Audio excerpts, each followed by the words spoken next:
Hello everyone, peace of Christ to all. Today we have interesting topic again. You know, when I was in the law school studying Islamic law, if we can say so, I mean like Islamic law, it's really funny. This is a gang law. Anyway, so one of the student he asked a question, which is, you remember there was an old movie, it's about Robin Hood.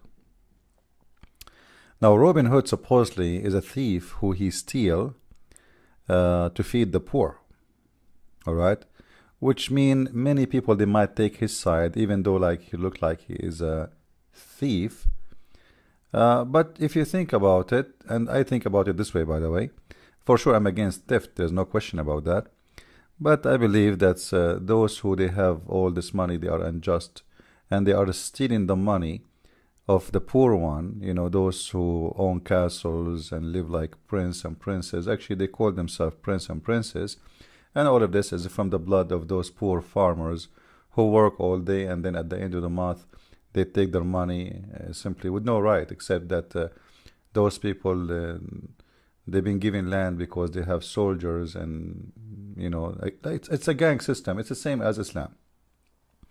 You know, a king, he divide territories and he give who he please, and he take from those who he don't like. So he can make you poor in one day, he can make you rich in one day by giving you a land, and the land, when you own it, you own the farmers with it. So somehow it is unjust system. Then we have Robin Hood, the one is coming to save, or let's say, to make a balance of justice in the society. Now, is Muhammad a Robin Hood? Because Muhammad was attacking caravan, and Muhammad was stealing money from caravan, and he, he have many attack. You know, the Muslims, they have a book, it's called Kitabul Maghazi. Kitabul Maghazi simply is an endless list of attacks made by Muhammad and his followers. And it gives you details about in each attack, how much money Muhammad he made, how they divide the shares, etc. So this book goes, it's for sure it's approved by Muslims, there's no question, like, a book made by me, the Muslims will not approve it because supposedly I'm anti-Islam. But if you are one of them and you are a scholar, then you are approved to be someone who speak about the Prophet, because the whole point of the book is not to condemn the Prophet, but to say he's a hero. He is the hero of the thieves. So,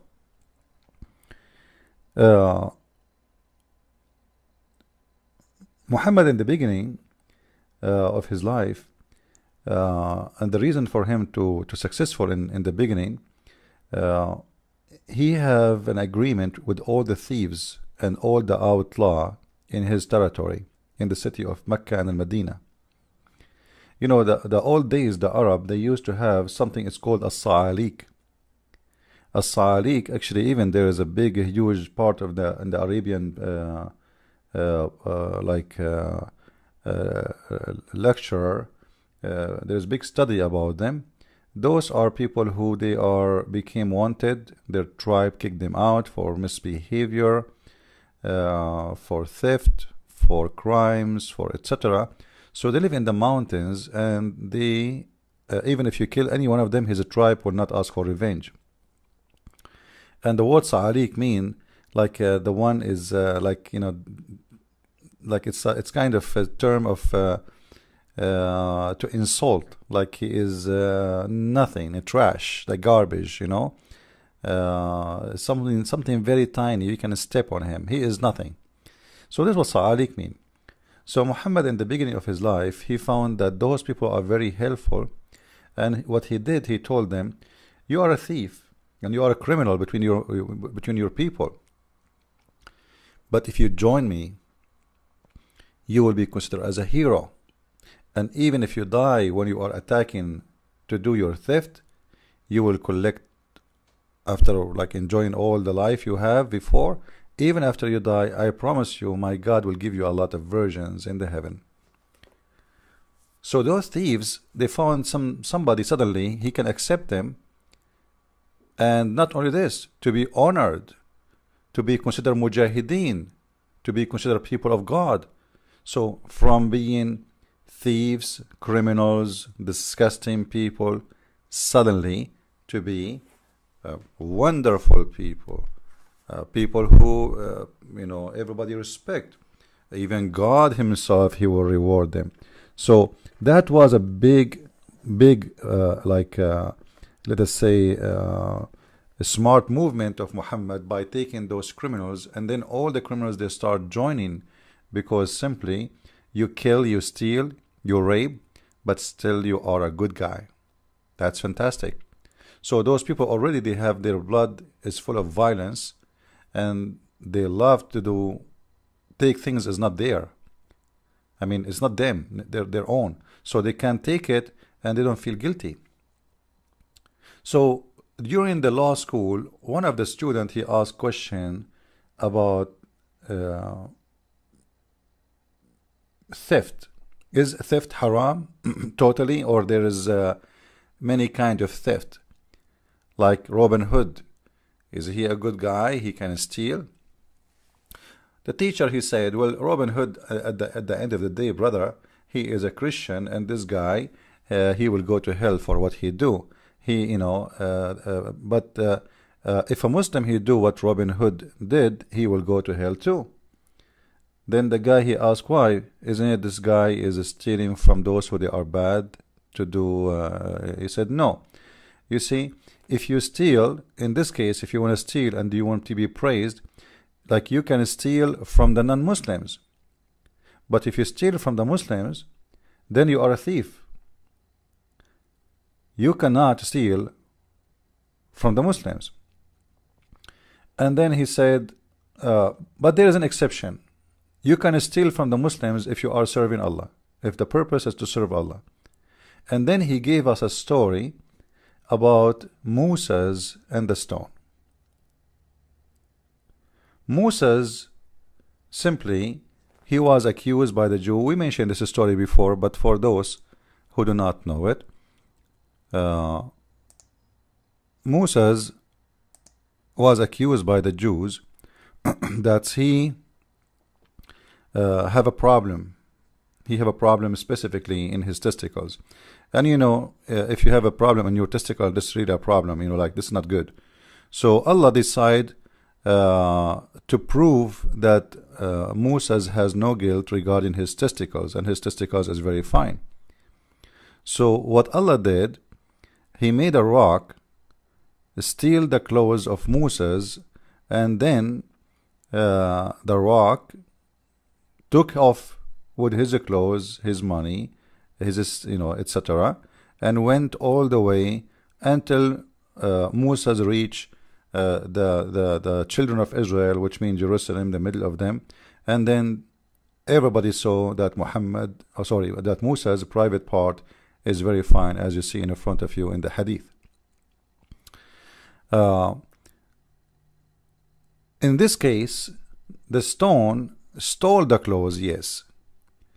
The stone is doing theft, yes. But the stone in this case is serving Allah. Even you notice here that the stone is stealing clothes of a prophet of Islam, supposedly, because Muslim, they say Moses is a Muslim. So even though that the stone is stealing from a prophet of Allah and took off with his clothes, but in this case the stone is not guilty, for this stone is serving Allah. And as you know, and for those who do not know, in Islam, stones are Muslims. Even though the Prophet, he used to clean his anus with the 3 stones, which means he cleaned his ass with the 3 Muslims, but this is what they believe. This is why we see that Muhammad here is speaking about this story, that a stone, after they accuse him that he have a sexual problem or sexual disease or etc. in his private part, the stone took off and run away with his clothes.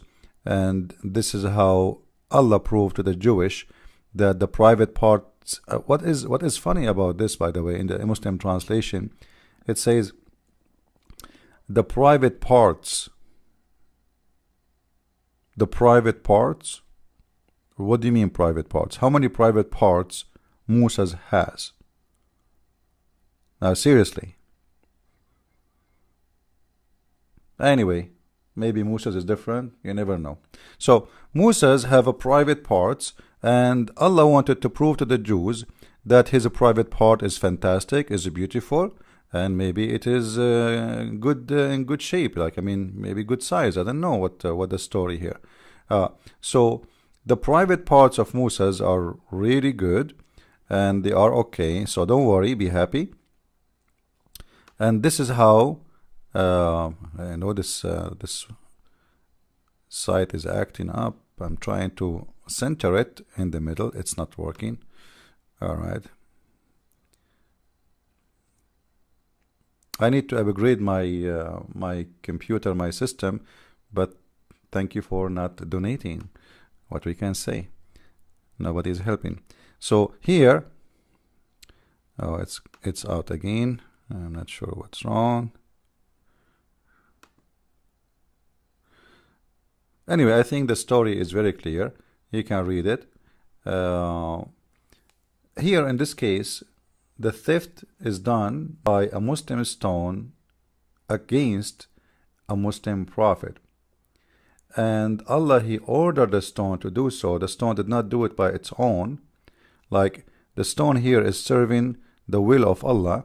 And this is why the stone was stealing the clothes of Musa.